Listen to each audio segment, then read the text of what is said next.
Vlog. എൻ്റെ പേര് സാജൽ. അപ്പോൾ കഴിഞ്ഞ ഞായറാഴ്ച വിഷുവിൻ്റെ അന്ന് ഞാൻ മലയാറ്റൂർക്ക് പോയിട്ടുണ്ടായിരുന്നു. അപ്പോൾ എൻ്റെ കുറച്ച് എക്സ്പീരിയൻസ് നിങ്ങളുമായിട്ട് ഷെയർ ചെയ്യാം. വീഡിയോ നടന്നെടുത്തുകൊണ്ട് തന്നെ കുറേ ഷേക്കൊക്കെ ആയിട്ടുണ്ട്. അപ്പോൾ എല്ലാവരും ക്ഷമിക്കുക. അടുത്ത വീഡിയോ തൊട്ട് പരിഹരിക്കാൻ ശ്രമിക്കുന്നതാണ്. അപ്പോൾ വീഡിയോയിലേക്ക് കിടക്കാം.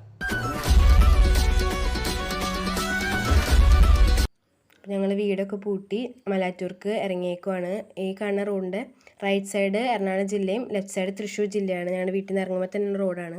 ഞങ്ങൾക്ക് മൂക്കന്നൂർ വഴിയും കാലടി വഴിയും പോവാം. ഞങ്ങൾ അന്ന് പോയത് കാലടി വഴിയാണ്. ഇത് മലയാറ്റൂർ താഴത്തെ ഇടവകപ്പള്ളിയാണ്. ഞങ്ങളവിടെ കയറിയില്ല.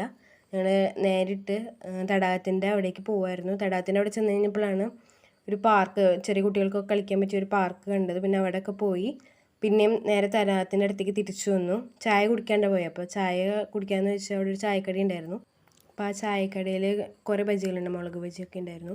അപ്പോൾ എനിക്ക് ഏറ്റവും ഫേവറേറ്റ് കോളിഫ്ലവർ ബജിയാണ്. ഞങ്ങളൊരു കോളിഫ്ലവർ ബജി കഴിച്ച് നേരെ മല കയറുന്ന സ്ഥലത്തേക്ക് പോയി. അപ്പോഴാണ് അവിടെ ബോട്ടിംഗ് ഒക്കെ കണ്ടത്. എപ്പോഴും ബോട്ടിംഗ് സർവീസുകളൊക്കെ ഉണ്ട് കേട്ടോ.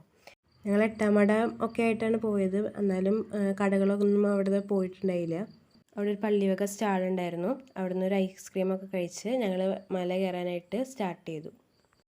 ഞങ്ങളെല്ലാ വർഷവും ഇവിടെ മല കയറാൻ വരാറുണ്ട്. ഇവിടെയാണ് മേമയുടെയും പേപ്പൻ്റെ വീട്. മേമയുടെ വീട്ടിലെ വിശേഷങ്ങളൊക്കെ ആയിട്ട് വേറൊരു വ്ലോഗ് ചെയ്യുന്നുണ്ട്.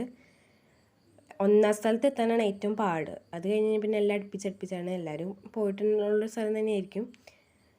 ഒന്നാം സ്ഥലത്തേക്ക് എത്താൻ ആദ്യം കുറേ പാറകളൊക്കെ ഉള്ള സ്ഥലമാണ്. പിന്നെ അങ്ങോട്ട് കുറച്ച് നിരപ്പായിട്ടുള്ള വഴികളാണ്.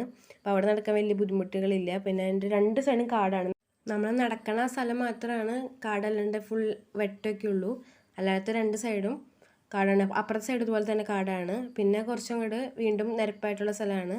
പിന്നെയാണ് കുറച്ച് പാറകളൊക്കെ ആയിട്ട് അവിടെ കയറാൻ കുറച്ച് ബുദ്ധിമുട്ടാണ്. അത് കുറച്ച് ലെങ്തിയാണ്. ഞങ്ങൾ താഴേന്ന് ഇത്ര ദൂരം കയറിയിട്ടുണ്ട്.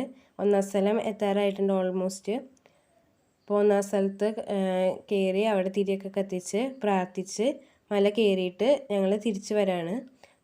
ഒന്നാം സ്ഥലം വരെയാണ് കുറച്ചും ലെങ്ത്ത് ഉള്ളൂ. അത് കഴിഞ്ഞ് പിന്നെ എല്ലാം അടുപ്പിച്ചടുപ്പിച്ചാണ്. അപ്പോൾ മലയൊക്കെ കയറി ഞങ്ങൾ തിരിച്ച് വന്നുകൊണ്ടിരിക്കുകയാണ്. ഓൾമോസ്റ്റ് താഴെ എത്താറായി.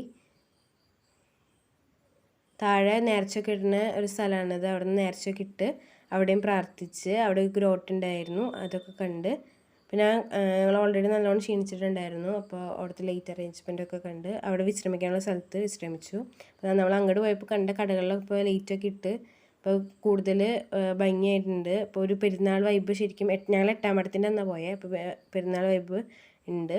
പിന്നെ ഞങ്ങൾ തലേ ദിവസം ആൻറ്റിയുടെ വീട്ടിൽ താമസിച്ചിട്ട് പിറ്റേ ദിവസം താഴത്തെ പള്ളിയിൽ മെയിൻ താഴത്തെ പള്ളിയിൽ വന്നേക്കാണ്. എൻ്റെ ഉള്ളിൽ ക്യാമറ അലോഡഡ് അല്ല. അതുകൊണ്ടാണ് പുറത്തത്തെ വ്യൂസ് മാത്രം എടുത്തത്. ഞങ്ങൾ അവിടെ കയറി പ്രാർത്ഥിച്ച് കഴിഞ്ഞിട്ട് അതിൻ്റെ സൈഡിൽ പെരിയാർ റിവറിൻ്റെ ഒരു കുറച്ച് ഭാഗങ്ങളുണ്ട് അവിടെ.